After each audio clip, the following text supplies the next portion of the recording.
Dito natin masusubukan ang bangis at stratehiya ni Noel. Hayaan mo lang siya, Deo. Tignan natin kung mailulusot niya ang soldatang ito. Wika ni Lucas. Kasalukuyang nasa ruweda si Noel, naghahanda sa pagsisimula ng soldata.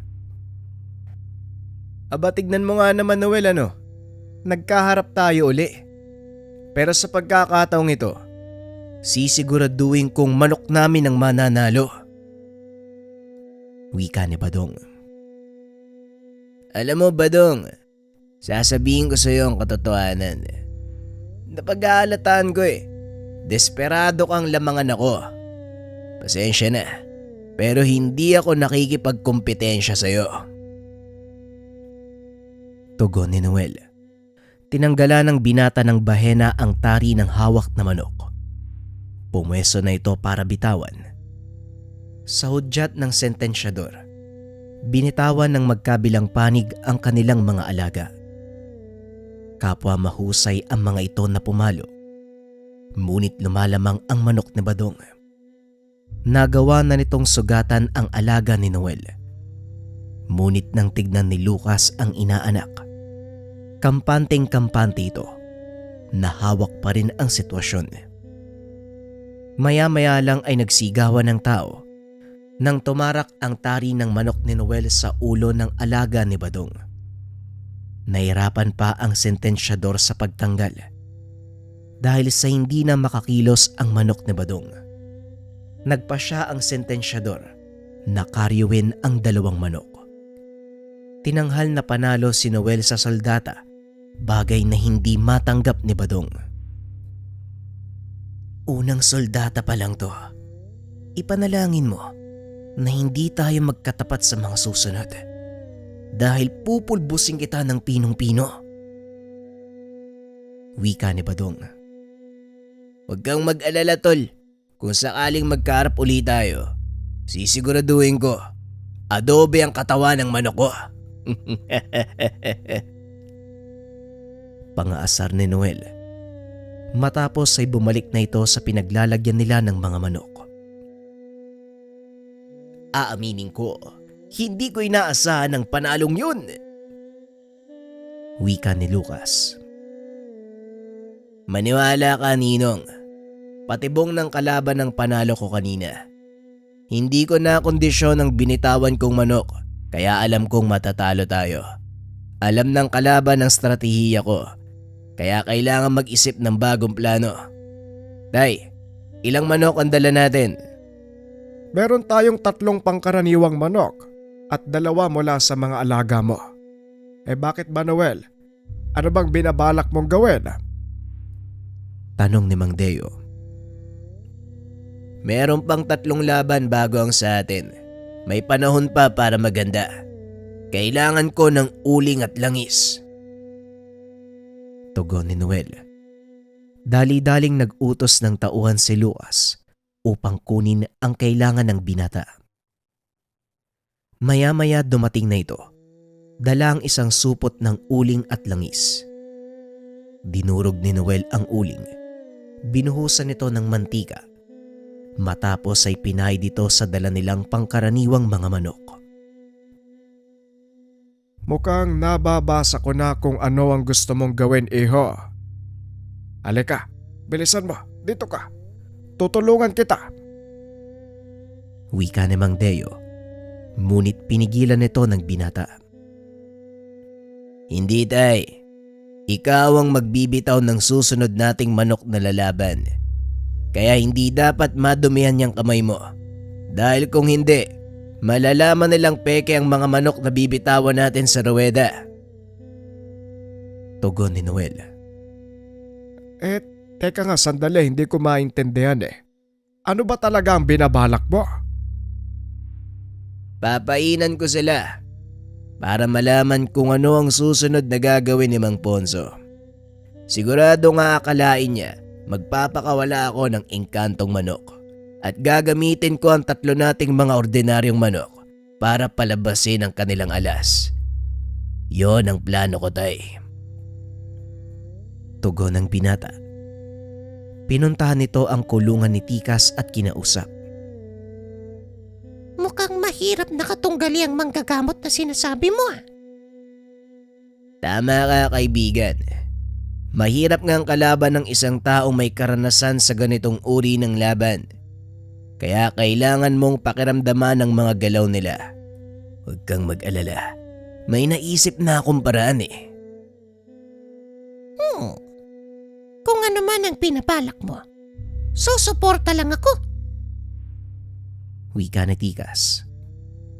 Matapos ang mga paghahanda, tinawag na ang pangalan ni Noel.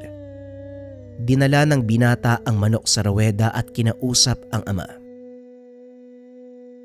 Tay, ang hawak niyong manok ay si Tikas. Magbibitaw tayo ng totoong inkantong manok sa pagkakataong ito. Dahil gusto ko makita kung ano ang gagawin ni Mang Ponso. Ang 3 pangkaraniwang manok na kinulayan ko, sila ang tatapos sa laban. Wika ni Noel. Naku, itong batang to, oo. Hindi ko alam kung ano talaga ang balak mo eh. Pero sige, sasakyan ko ang mga plano mo. Malaki ang tiwala sa'yo ng ninong Lucas mo. Kaya siguro, hindi rin masamang pumusta ko sa'yo. Tugon ni Mang Deo. Gaya ng inaasahan, umakyat ng ruweda si Mang Ponso at lumapit kay Badong. Meron siyang kung anong binulong. Umakyat ng ruweda si Noel. May kung anong ipinahid sa paa ni Tikas. Oy, para saan naman niyang pinahid mo sa paa ni Tikas? Tanong ni Mang Deo. Ang tawag dyan tayo ay pulot.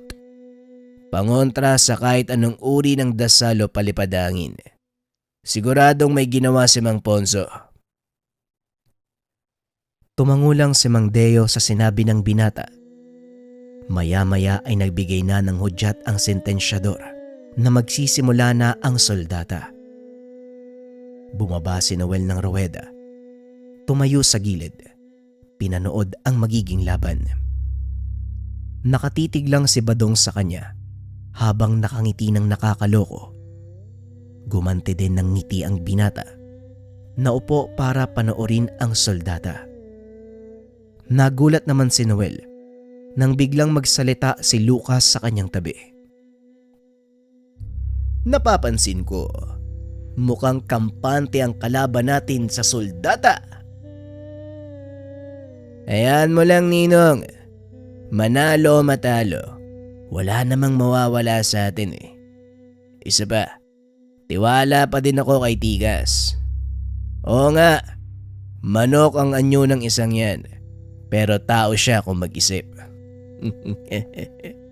Hindi ko nga mapigilan minsan ng matawa kasi nakikita ko parang nakikipagsuntukan ng isang tao sa manok sa tuwing lalaban si Tigas. Tugon ng binata. Muling ibinaling ng dalawa ang tingin sa ruweda. Dahil sumisigaw si Mang Deo, napatayo si Noel nang makitang duguan ang kamay ng matanda. Hawak-hawak ng sentensyador ang manok ni Badong. Samantalang si Tikas naman, nasa isang sulok lang. Dali-daling umakyat ang binata at kinuha si Tikas. Anong nangyari, tay? Bakit nasugatan kayo? Tanong ni Noel. Ako ang pinunterya ng manok ni Badog. Mabuti na lang sinalubong ni Tikas. Kung hindi, nagkalat na ang bituka ko sa ruweda. Maraming salamat, Tikas. Pero ano ba talaga nangyari? Kaya ng sinabi ng tatay mo, hindi ako pinunterya ng manok na kalaban. Siya ang ginatake.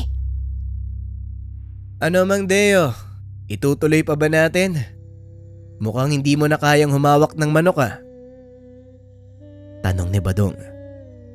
Tinignan nito ng masakit ni Noel at nilapitan. Kung ano man ang binabalak nyo, huwag nyo nang ituloy, Badong. Sabihin mo yan sa amo ko. Sumusunod lang ako sa sinasabi niya sa akin eh. Tugon ni Badong. Tinignan ni Noel ang amo nitong si Mang Kiko. Nakatitig lang din ang matanda sa kanila mula sa kinaroroonan nitong balkonahe. Naglakad pabalik si Mang Noel kay Mang Deo, sinabihang bumaba na sa ruweda. Sige na tay, ako na magpapatuloy ng soldata. Patignan niyo muna yung sugat niyo. Mukhang malalim eh. Wika ni Noel. Ngunit bago pa man tuluyang makababa ang matanda, bigla itong hinimatay. Saktong napakawala na ni Deo si Tikas. Sinalubong ito ng manok ng kalaban. Sige na Deo, ituon mo ang pansin sa laban. Ako nang bahala kay tatay mo. Wika ni Lucas habang inaalalayan ang matanda sa labas ng sabungan. Habang nagsasalpukan ang dalawang manok, panay naman ang tawa ni Mang Ponso habang nakatingin sa papalayong si Mang Deo. Hindi ito pinansin ng binata sa pag-aakalang nang aasar lang ang matanda. Ibinalik ni Noel ang atensyon sa mga naglalabang manok. Napansin nitong panay ang lundag ni Tikas. Tikas, anong nangyayari? Bakit panay ang lundag mo? Tanong ni Noel sa isipan ni Tikas. Nilagyan nila ng apog at asin ng ruweda. Nahihirapan akong tumayo ng maayos, Noel. Tugon ni Tikas. Alam ng binata na delikado ang lagay ng kaibigan ng mga sandaling iyon. Kaya sinabihan nitong itigil ang laban. Ngunit hindi nagpaawat ang engkantong manok dahil sugatan na ang kalaban nito. Mabilis mapapagod ang katawan mo kung ipagpapatuloy mo pa, Tikas. Delikado ang magiging lagay mo kung sakali. Kaya nga tatapusin ko na to eh. Tugon ni Tikas. Sabay pa ula ng palo sa kalabang manok. Hindi na ito nagsayang ng oras dahil alam ng engkantong manok na may mas mahalaga silang dapat atupagin ng mga sandaling iyon. Habang nagkakagulo ang mga tao, dali-daling lumabas ng ruweda si Noel. Pinunta nito sina Lucas at Mang Deo sa likuran. Mabuti naman at nagawa mong ipanalo ang laban. Pero maaaring alam na ni Mang Ponso ang tungkol kay Tikas. Wika ni Lucas habang ginagamot ang sugat ni Mang Deo. Yan po mismo ang gusto kong mangyari, Ninong. Akalain nila lahat ng ilalaban nating manok ay mga engkanto. Kaya siguradong gagawa sila ng paraan upang manalo. Sa pagkakakilala ko kay Mang Kiko, hindi siya magpapatalo ng basta-basta.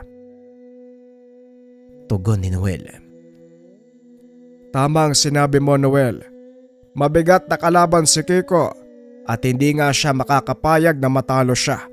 Lalo pa sa isang baguhang kagaya mo. Pero ang kayabangan niya, yan mismo ang magpapabagsak sa kanya.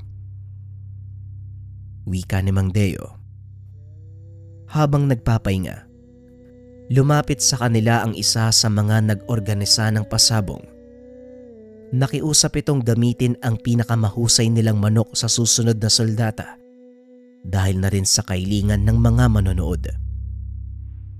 Tinignan ni Noel ang kanilang listahan. Napagtanto ang susunod na soldata. Ito na ang huling laban. Mukhang wala na tayong oras, Ninong. Huling laban na pala natin yung susunod na soldata. Wika ni Noel. Ano ngayon ang plano mo, Noel? Marami ang nabago sa mga pangyayari dahil na din sunod-sunod kang nanalo. Binago ng mga namamahala ang ikot ng labanan dahil sa kailangan ng mga tao. Tugon ni Mang Deo. Ayon pa sa nag-organisa ng pasabong, unang beses itong nangyari sa kanila. Hindi pumupusta ang tao sa ibang manok. Tanging sina Mang Kiko at Noel lang ang inaantay ng mga itong magharap. Sandali lang at gagawa ko ng paraan. Amin na ang hawak mong listahan, Noel. Dito lang kayo. Wika ni Lucas. Matapos ibigay ang listahan, nagtungo ito sa iba pang kasali sa derby. Kinausap nito ang may-ari ng manok. Anong ginagawa ni Ninong, Tay? 'Di ba? Bawal yung ginagawa niya. Oo, bawal. Pero hindi para sa isang mananaya. Mautak talaga tong si Lucas. Tignan mo na lang ang kakalabasan mamaya. Tugon ni Mang Deo. Ilang minutong nakalipas ay bumalik na si Lucas. Ayos na, Noel. Ihanda mo na ang manok na ipanglalaban sa susunod na soldata. Yung pinakakondisyon. Opo, Ninong. Pero anong ginawa mo dun sa kabilang tolda? Nakipagkasundo sa ibang mananabong na kapag nanalo sila sa soldata mo, papayag silang ilaban ng 2 pa nating manok kapalit ng sa kanila. Sa ganoy, may sapat tayong oras para pagandaan si Mang Ponso. Wika ni Lucas. Napangiti ang binata at muling kinausap si Tikas. Alam kong pagod ka na sa nakaraang laban. Pero Tikas, ngayon ko kakailanganin ng tulong mo. Alam ko, Noel. Pero kailangan ko pa ng konting oras para makapagpahinga. Walang problema, kaibigan. Ilang soldata pa bago ang huli nating laban. Sabihin mo sa akin kung anong kailangan mo. Siguro, masarap na pagkain. Kanina pa ako nagugutom eh. Ito ang ayaw ko sa sabong dahil hindi ka pwedeng kumain ng marami. Tugon ni Tikas. Kumuha ng pagkain si Noel. Inilagay sa kainan ng alaga. O siya, pagtapos mong kumain, magpahinga ka muna. Asikasuhin ko lang si tatay. Nga pala, Noel. May laso ng taring tumama sa tatay mo. Kailangan mong magapan. O Tigas, alam ko na yung kanina pa. Hindi ikaw ang pinuntirya ng kalaban kung hindi si tatay at ako. Maruming maglaro si Mang Kigo. Paniguradong hindi siya magpapatalo sa akin. Huwag kang mag-alala dahil nagawa na ng paraan ni Ninong. Maganda ang laban na to. Tagisan ng isipan. Hindi tayo magpapatalo sa mga yan. Hanga din ako sa karanasan ng Ninong Lucas mo. Piruin mo, marunong siyang kumontra ng lasong gawa ng albularyo. Mahusay. Doon din ako nagtataka, Tikas. Saan nakuha ni Ninong ang ganong kaalaman? Hindi ko din alam. Magpasalamat na lang tayo, kaibigan. Dahil malaking tulong ang kaalamang iyon para sa atin. Tugon ni Tikas. Hinayaan ng binata na kumain ng alaga. Binalikan nito si Lucas at Mang Deo. Nakatulog na ang iyong ama, pero wala ka nang dapat ipag-alala. Epekto yan ng pangontrang itinurok ko sa kanya. Matindi ang lasong inilagay ng kalaban sa tari ng manok nila. Malakas ang hinala ko, kasabwat ng mga yan ang sentensyador. Mas mag-ingat ka sa mga susunod na laban, Noel. Hindi lang manok ang pakay nila. Kahit buhay kaya nilang kitilin, manalo lamang. Ngayong alam ko na ang totoong intensyon ni Mang Kigo. Hindi ko sila hahayaang magtagumpay. Hindi ko rin papalampasin ang tangkang pagpatay kay tatay. Kuwaan ng buhay ang gusto nila. Pwede namang ganun eh. Wika ni Noel. Maya-maya binalikan nito si Tikas. Laking gulat ng binata dahil naging talisayong itim ang balahibo nito. Mapagkakamalang pangkaraniwang manok lang si Tikas ng mga sandaling iyon. Hindi na sila maghihinala na isang manok lang ang kinamit mo. Ngayon, Noel, handa na ako. Halika na, lumaban na tayo. Nakikita ko, kaibigan. Sandaling panahon na lang. Magsisimula na ang susunod nating laban. Huling soldata na ito para sa atin. Kaya ibigay mo na ang lahat ng kaya mong gawin. Walang limitasyon, kaibigan. Ipakita mo kung sino ka. Hindi mo na kailangang sabihin ang bagay na yan. Ako nang bahala. Wika ni Tikas. Maya-maya ay may dumating na lalaki mula sa kabilang tolda. Kinausap nito si Lucas at may kung anong inabot. Pag-alis ng lalaki, saka naman lumapit si Noel sa kaibigan ng ama. Ninang, ano po yung binigay sa inyo ng lalaki? Ito ba? Tumigas na itim na pulot mula sa bahay ng bubuyog. Ipaig ko daw sa paa ng lalaban nating manok.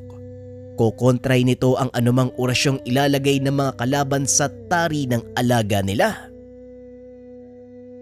Ilang minuto na lang, magsisimula na ang laban natin, Ninong. Hayaan mong ako na ang gumawa niyan. Wika ni Noel. Tinutulan nito ni Lucas. Hindi, Noel. Patibong ang binigay sa atin ng taong yun. Ang itim na pulot ay isang uri ng basag mutya. Pero hindi pareho ang epekto nito para sa mga engkanto. Pinipigilan nito ang kapangyarihan ng isang elemento sa paglabas. Kapag ginamit natin ang itim na pulot, paniguradong pupulutin sa kangkungan niyang alaga mo o hindi kaya na may magiging pulutan ng mga lasinggero. Tugon ni Lucas. Nagkunwari na lang itong nakikiisa sa plano ng ibang mananabong. Dahil sa kanila nga nakapusta ang karamihan sa mga tao. Ngunit lingid sa kalaman ng mga mananabong, nakita ni Lucas ang listahan ng susunod na kalaban ni Noel. Ayos ah. Mabilis ka talagang mag-isip noong. Kung sa akin ibibigay ng taong yon ang itim na pulot na yan, malamang naipahid ko na sa panitikas yan. Hindi totoong sa atin sila pupusta. Ang taong lumapit sa akin ay isa sa mga kaalyado ni Kiko.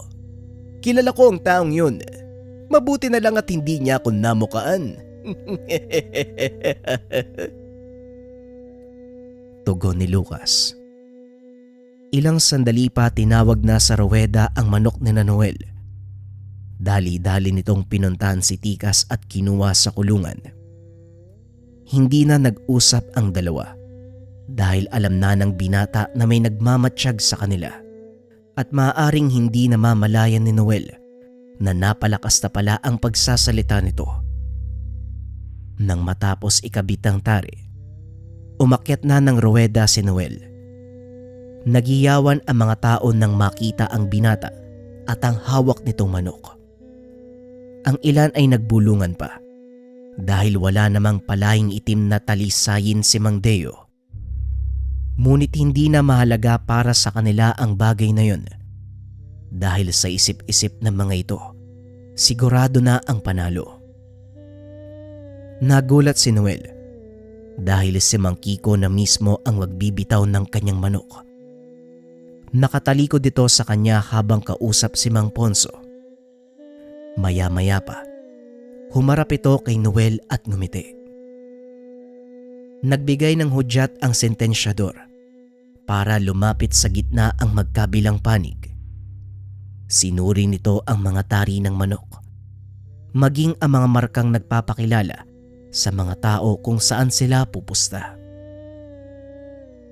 Matagal na panahong nagkaharap kami ng iyong ama, pero ni minsan hindi pa ako natatalo. Kaya nagugulat ako sa pinapakita mo ngayon. Sa kauna-unahang pagkakataon, may isang baguhang mananabong ang bumangga sa akin at nagawa akong talunin ng sunod-sunod. Hindi mo ako mapapaikot sa ganyang stratehiya, binata. Alam kong merong kakaiba sa'yo at yon ang papalabasin ko. Wika ni Mang Kiko. Galit na ito habang nakatingin kay Noel. Hindi rin napapansin ng matanda na halos mabalian na ng buto ang hawak nitong manok nang dahil sa panggigigil.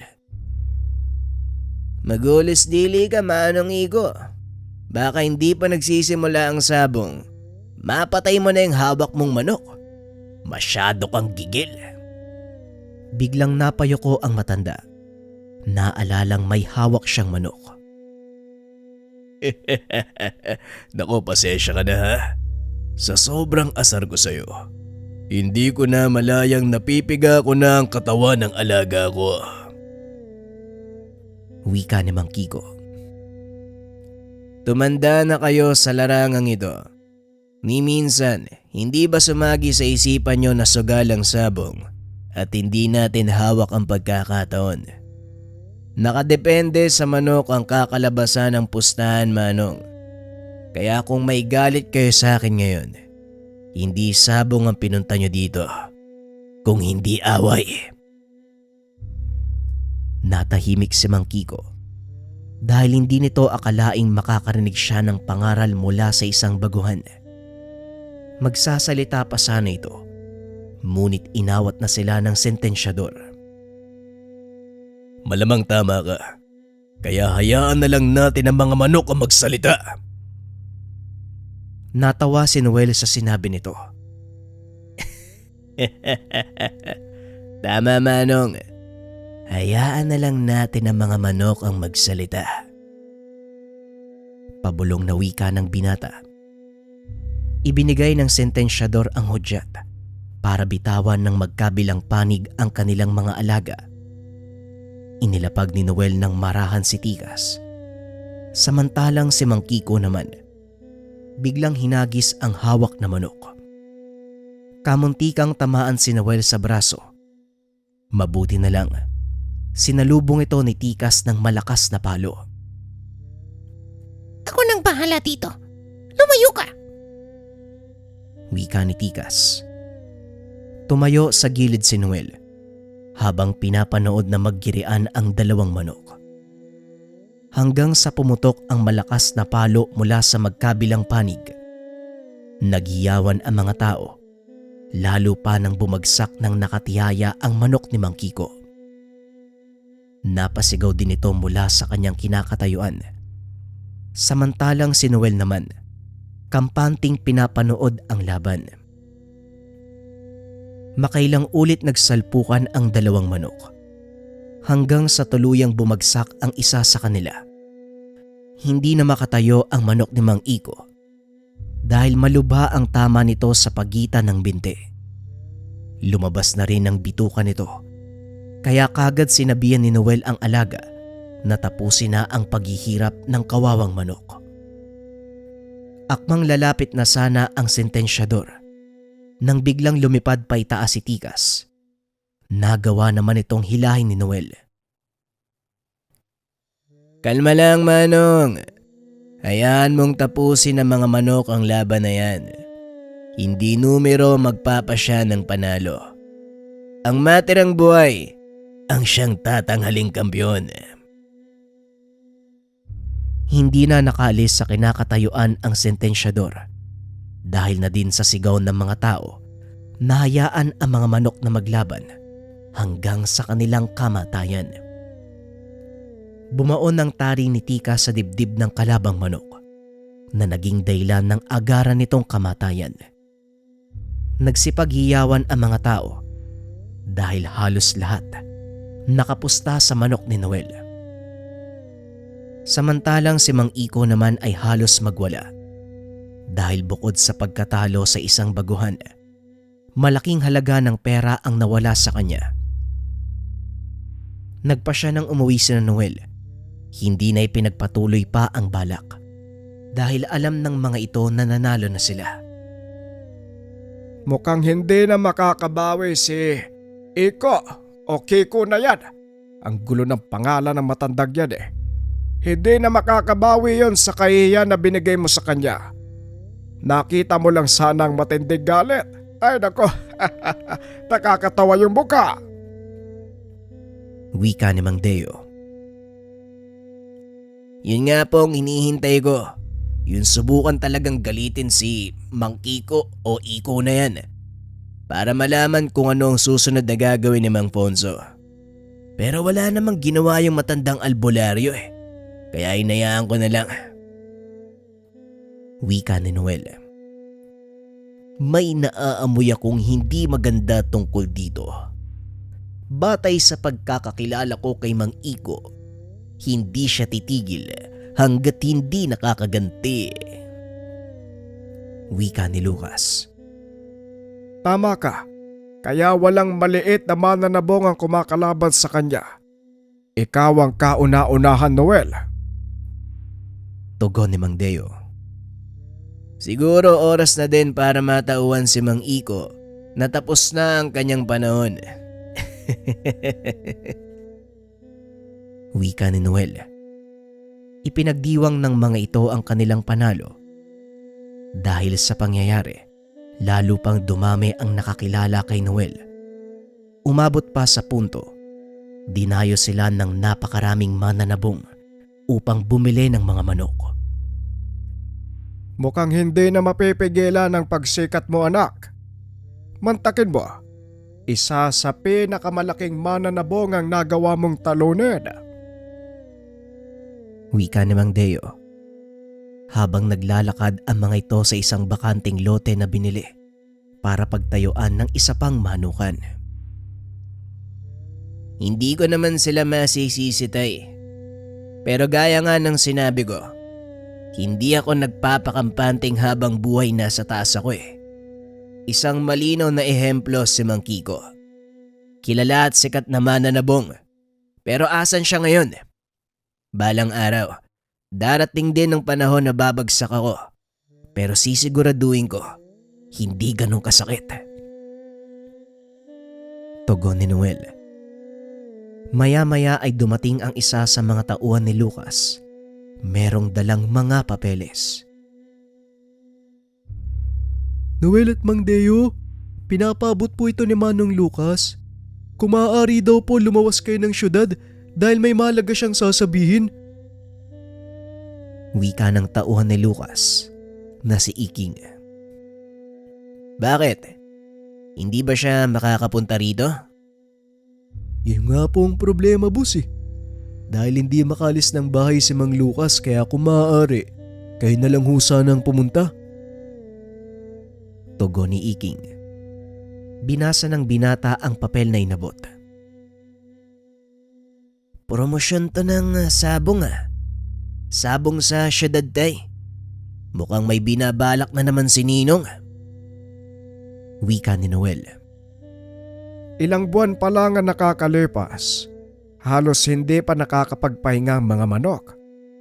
Ano kayang pumasok sa isip nitong si Lucas? Tanong ni Mang Deo. Hindi nga po mapakali nung malaman niya yung tungkol sa promosyon na yan eh. Kayo kagad yung unang pumasok sa isipan niya. Wala din kasi siyang sinabi sa akin na kahit ano eh. Wika ni Iking. Ang mabuti pa, puntahan ko na lang si Ninong para malaman kung ano talaga ang balak niya. Tugon ni Noel. Nang araw na yon ay lumakad ang binata para puntahan si Lucas. Pagdating nito sa tahanan ng Ninong, napakaraming tao. Hindi kilala ni Noel ang mga ito. Maliban na lang sa mga tauhan ng kaibigan ng kanyang ama. Nandito na pala ang sinasabi ko sa inyo. Siya si Noel, ang taong lumampasok kay Iko. Halika iyo, ipapakilala kita sa aking mga kaibigan. Wika ni Lucas. Naguguluhan pa rin si Noel dahil hindi na nito nakuwang kausapin ang Ninong. Pinagkaguluhan ito ng mga panauhin. Halos hindi magkamayaw ang binata sa pagsagot ng mga tanong. Gaya ng mga estratehiya sa pagkondisyon at pagsasanay sa mga manok. Sinagot naman lahat ito ni Noel hanggang sa tuluyang nagsawa ang mga tao sa kakatanong. Nilapitan nito ni Lucas at kinausap. Nong, bakit niyo ako pinatawag dito? Tanong ni Noel. Nakikita mo ba ang mga taong yan, Noel? Handa silang sumuporta ng pinansyal kung sakaling itutuloy natin ang promosyong ibinigay ko. Tugon ni Lucas. Ibig mong sabihin yung papeles na binigay mo sa akin, yun na mismo ang kontrata ng promosyon at ikaw talaga ang promotor. Tama ka. Wala naman sigurong masama kung paminsan-minsan tumaya tayo ng malaki, hindi ba? Tugon ni Lucas. Tama naman ho kayo, Ninong. Pero paano may isasagawa ang sinasabi mo? Gayong nandito tayo sa syudad. Lalo pat wala tayong kaukulang permiso. Tumawa ng malakas si Lucas. Inakbayan ng binata. Noel, hindi mo ba nakikita ang mga taong yan? Ang karamihan sa kanila ay pulis. Yung iba ay merong mataas na ranggo sa militar. May ilang abogado at politiko. Magiging madali na para sa atin ang mga permisong sinasabi mo. Pinapunta kita dito para personal na marinig ang iyong pagpapayag. Ikaw ang susi para matuloy ang promosyon. At isa pa, pagkakataon na ito para muli kayong magkaharap ni Iko. Nanlaki ang mga mata ni Lucas nang marinig ang pangalan ng dating kaibigan ng ama. Wala na po akong hangad na makaharap sa soldata si Mang Igo. Pero gusto ko pa ring idaos natin ang promosyon. Sige, kakausapin ko si tatay. Wika ni Noel. Narinig ito ng karamihan sa kanilang panauhin. Kaya naman nagsigawan ang mga ito. Matapos ang pag-uusap, umuwi ang binata at sinabi sa ama ang naganap. Aba, mukhang sinusubukan na naman ni Lucas ang umakyat ng isang hakbang ah.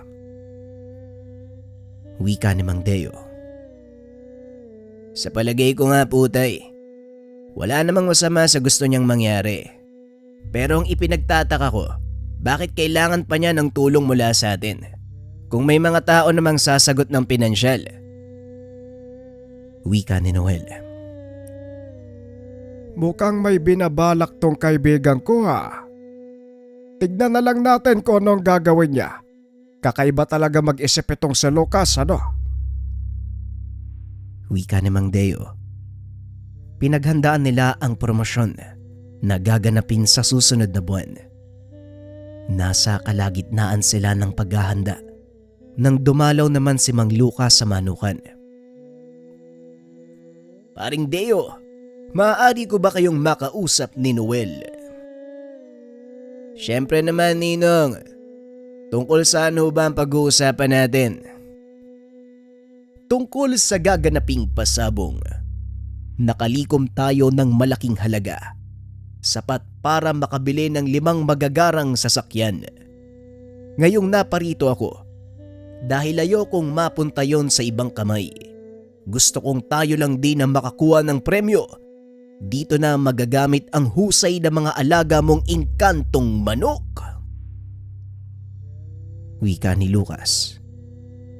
Nagulat ang binata sa sinabi nito. Hindi niya inaasahan na maririnig ang mga katagang iyon sa taong pinagkakatiwalaan. Ninong, naririnig niyo ba yung sarili mo?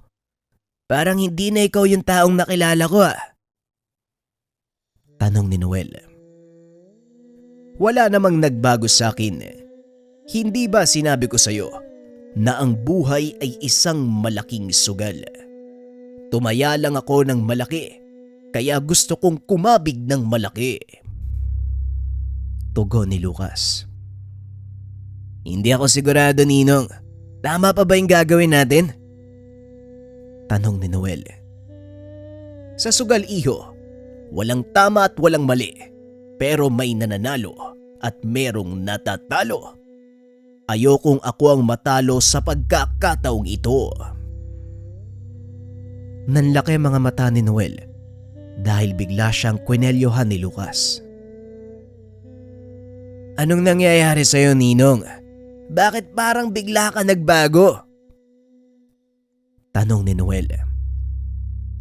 Walang nagbago, Noel. Hindi mo lang ako nauunawaan. Buong buhay ko ay sumusugal ako. Tinitiyak ko ang panalo. Sumugal ako sa'yo nung pinagkatiwala ko ang engkantong manok. Tignan mo ang kinalalagyan mo ngayon. Nasaan ka? Kung hindi dahil sa akin, wala kang magarang sasakyan. Walang malaking tahanan at malawak na lupain. Kaya siguro naman, nararapat lang na ibalik mo sa akin ang pabor na yon. Tugon ni Lucas. Hinawakan ng binata ang kamay nito. Dahan-dahang inalis. Ninong, umalis ka na. Hanggat may natitira pa akong respeto sa'yo. Huwag kang mag-alala. Hindi ko kinakalimutan ang utang na loob ko sa'yo.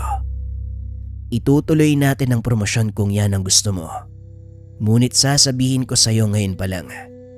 Hindi ko pa nga hawakan ang isipan ng mga engkantong manok. May sarili silang desisyon. Wika ni Noel. Mukhang huli na ang lahat para sabihin mo yan sa akin, Noel.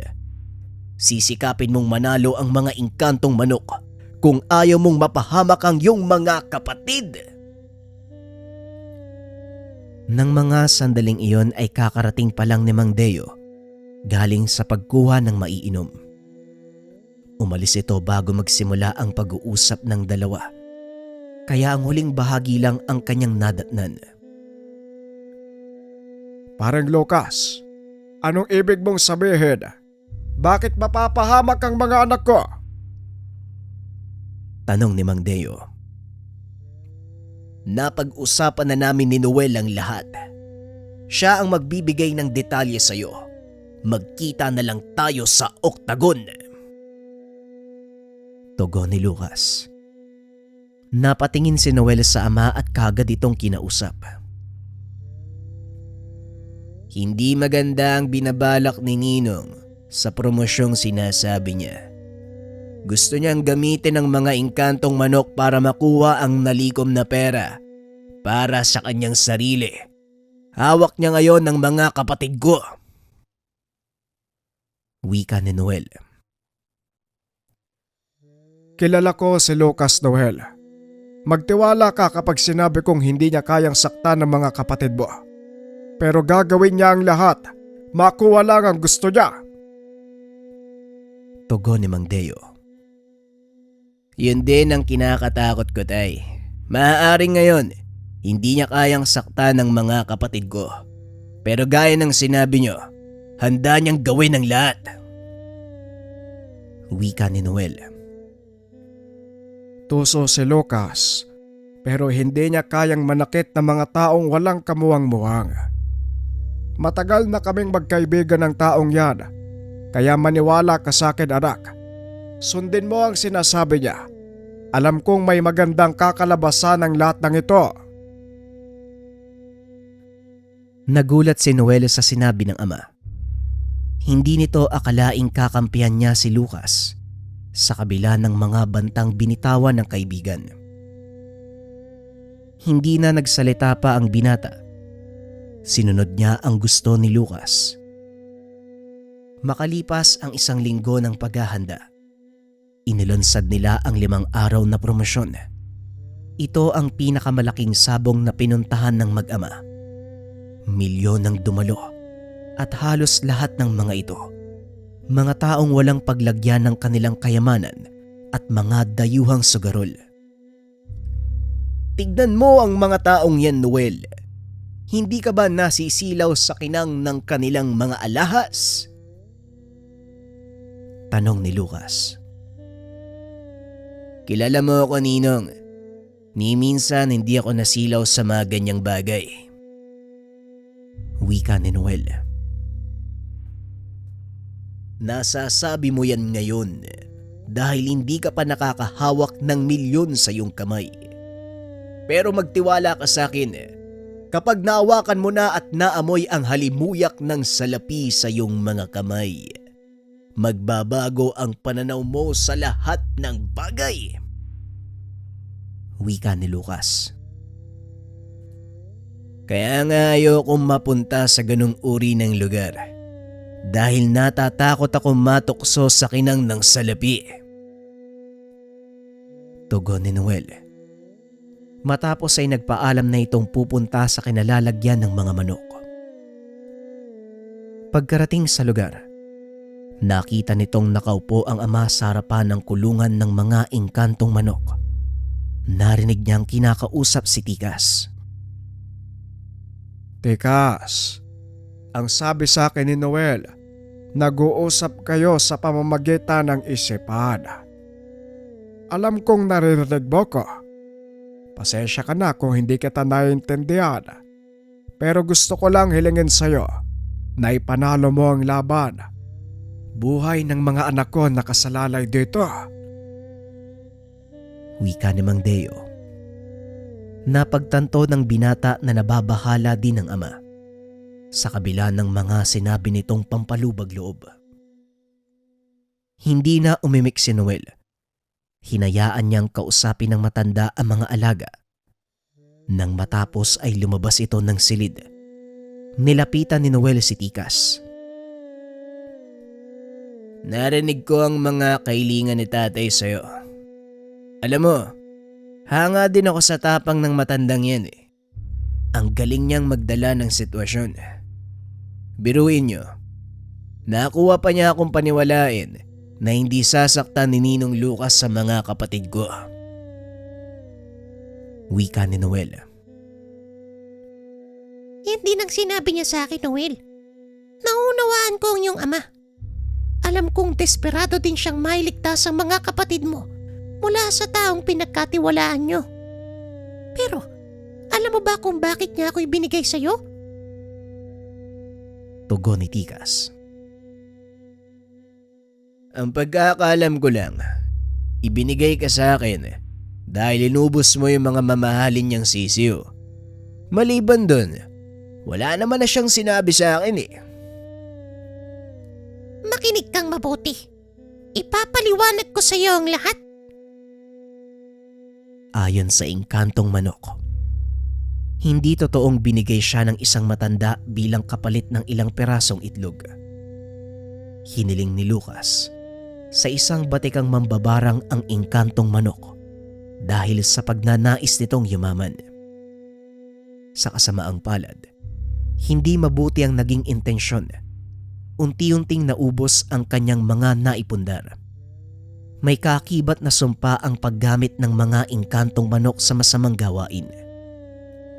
Hanggang sa umabot na sa puntong nagkakasakit na siya. Unti-unting nalugmok ang katawan. Kaya naman pinili nitong patayin ang nakuhang engkantong manok. Sa kasamaang palad may naiwan itong sisiw.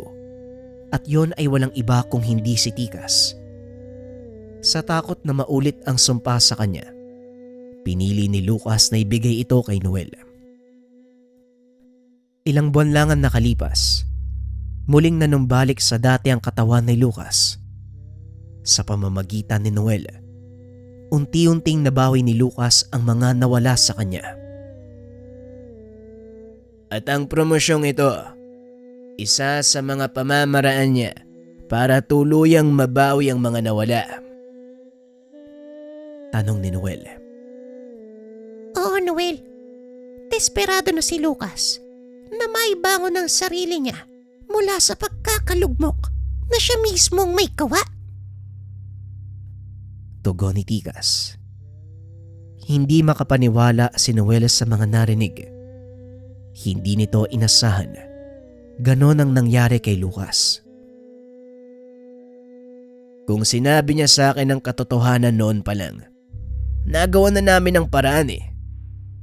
Tikas, may hihilingin ako sa iyo ha. At sana, huwag mong ituring na masama ang gagawin ko. Ipanalo natin yung laban para kay Ninong at sa mga kapatid ko. Wika ni Noel.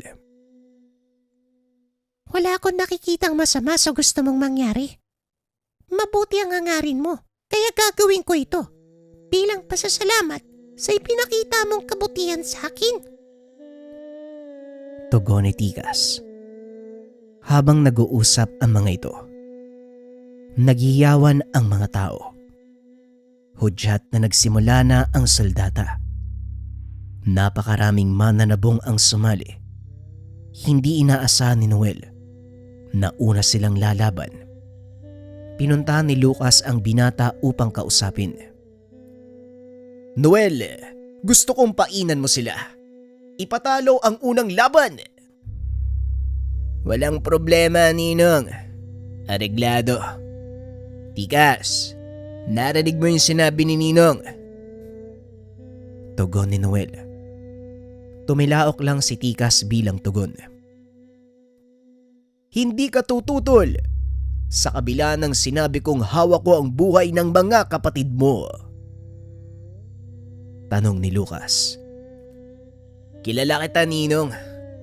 Alam kong mabuti kang tao. Alam ko rin ang nangyari sa'yo. Kaya huwag kang mag-alala. Babawiin natin ang lahat ng nawala sa'yo. Nagulat si Lucas sa sinabi ng binata. Wala itong nagawa kung hindi ang mapaluha. Salamat sa pag-unawa, Noel. Pasensya ka na kung dinaan ko pa sa pananakot ang paghingi ng tulong mo. Inakala ko kasi na hindi ka papayag. Nanghihinayang lang ako sa mga nawala sa akin. Buong buhay kong pinaghirapan ng mga yon. At tungkol naman sa mga kapatid mo, wala kang dapat alalahanin. Naroon sila sa bahay bakasyunan sa tabing dagat. Ligtas sila at kasalukuyang nagsasaya. Alam ko rin yan, Ninong. Pero si tatay, nag-aalala sa kalagayan ng mga kapatid ko. Kaya kung meron kang dapat kausapin si tatay yun. Sige na, maiwan ko na ho kayo. Sisimulan ko na ang palabas. Tugon ng binata. Gaya ng sinabi ni Lucas, ipinatalo nito ang unang laban. Ngayong nakuha na natin ang kumpiyansa ng mga kalaban, tumaas ng bahagya ang moral nila. Dudurugin ko silang lahat sa mga natitira pang soldata. Wika ni Noel. Nagpahinga lang ito sandali. Ilang laban lang ang nakaraan. Muli na naman siyang umakyat ng ruweda. Masyadong mabilis ang mga soldata dahil napakahusay ng mga manok ng kalaban. Sa ikalawang laban ni Noel, dinala ang isa sa mga anak ni Tikas. Pinangalanan niya itong Gulang dahil sa kakaibang estilo sa pakikipaglaban. Nagkukunwari itong tatakbo at sa oras na humabol ang kalaban, saka ito bibuelta ng palo. Sunod-sunod na panalo ang ibinigay ng mga engkantong manok. Nang araw na yon ay masayang-masaya si Lucas dahil unti-unti niyang nakikita ang magiging kahihinatnan ng kanyang ginagawa. May 4 na araw pa tayo para maganda. Sa susunod na araw, ibigay natin sa kanila ang panalo. Isa pa, wala naman tayong partisipasyon. Nasungkit na natin ang pwesto sa uling soldata. Araw ng kampyonato na lang ang aantayin natin, kaya magliwaliw muna tayo. Wika ni Lucas. Walang yaka talaga, Lucas. Kung hindi ko lang alam ang tabas ng bitoka mo, malamang napatay na kita. Alam mo bang halos mamatay ako sa pag-aalala sa mga anak ko. Tapos malalabag ko, masayang nagbabakasyon yung mga bata sa tabing dagat. Bulyaw ni Mang Deo. Pasensya na, kaibigan. Ngunit kailangan kong gawin. Tugon ni Lucas. Masayang nanood ang magkaibigan sa balkonahe nang makita ng mga itong papasok si Iko kasama si Mang Ponso. Mukhang may bisita ka na naman, Lucas. Kaya kung ayaw mong masira ang araw mo, Gawan mo na ng paraan yung dalawang matandang yan. Wika ni Mang Deo habang nakaturo sa kinaroroonan ni Mang Iko. Ako nang bahala sa kanila. Sa ngayon, dumito muna kayo. Tugon ni Lucas. Bumaba ito at pinuntahan si Mang Iko at Mang Ponso. Naligaw yata kayong dalawa. Anong may paglilingkod ko, Mang Iko? Tanong ni Lucas. Lingid sa kalaman niya. Nakasunod si Noel. Nakikinig sa usapan. Wala naman. Makikipusta lang sana ako. Hindi ko nagawang humabol eh. Kulang ang pondo ko para sa derby. Tugon ni Mang Iko. Kung ganun, malaya kayong tumaya. Pero huwag kayong magkakamaling manggulo dahil sa oras na gawin niyo yun. Sisiguraduhin kong lalabas kayo sa sabungan nang walang kahit anong saplot sa katawan. Wika ni Lucas. Ngumiti lang si Mang Iko sa sinabi nito. Sa pagkakataong iyon, si Mang Fonso ang nagsalita. Hindi naman kami magkugulo. Gusto lang din naming makisabay sa panalo nyo. Huwag kang mag-alala, Lucas. Hindi ko ibubunyag ang sekreto ni Noel. Nanlaki mga mata ni Lucas nang marinig ang sinabi ng matanda. O sige, maghanap kayo ng pwesto. Kayo na ang bahala. Tugon ni Lucas. Dali-daling nagtago si Noel dahil naglakad pabalik ng balkonahe ang kaibigan ng ama. Swerteng hindi siya nakita ni Lucas, kaya dali-dali itong bumaba para puntahan ng mga alaga upang kausapin. Nandito si Mang Fonso at kasama si Mang Iko. Mukhang malaking problema to, Tikas. Wika ni Noel. Ano bang kinakatakot mo, kaibigan? Wala silang magagawa hanggat hindi nakakalapit sa ruweta. Kung palipad hangin lang ang gagawin nila, huwag kang mag-alala. Dahil kaya kong ibalik yun sa kanila nang walang kahirap-hirap. Wika ni Tikas.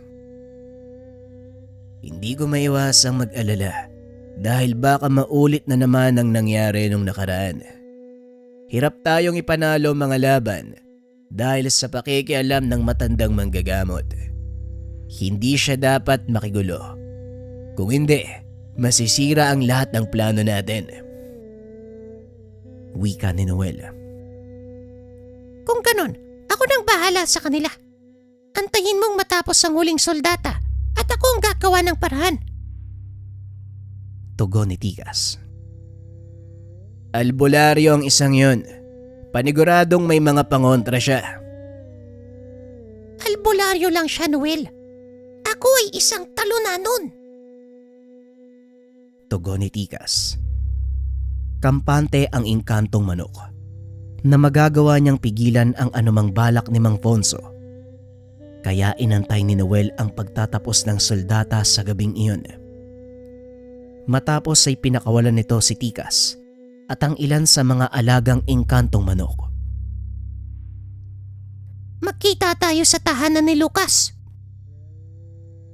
Wika ni Tikas bago ito umalis. Tahimik na nagantay ang binata. Wala itong pinagsabihang kahit sino tungkol sa plano ng alaga.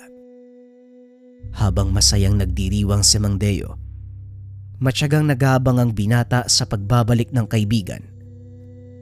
Ilang minuto pa ang nakalipas, narinig na tumilaok si Tikas. Dali-daling lumabas ang binata. Nakitang nakadapo ito sa kanyang kulungan. Anong nangyari, Tikas? Nagawa mo ba? Oo, Noel, nagawa ko. Hindi na makikialam ang matandang yun. Kaso nga lang, nasugatan ako sa pakikipagsagupaan sa kanya. Nanlaki mga mata ni Noel nang makita ang tumutulong dugo sa bandang binti ni Tikas. Kailangan nating tahiin ang sugat na yan. Halika, para magamot ang sugat mo. Wika ni Noel. Lumabas ng tahanan si Mang Deo. Nakita ang sugat ni Tikas. Anong nangyari kay Tikas? Bakit may sugat? Nga pala, nakatanggap ng tawag si Lucas. Patay na daw si Mang Ponso. Hinarang ng mga kalalakihan. Kinuha daw lahat ng panalo niya. Maraming salamat sa pakikinig ng ating kwento mga kabayan. Abangan ng last episode ng kwento. Maraming salamat.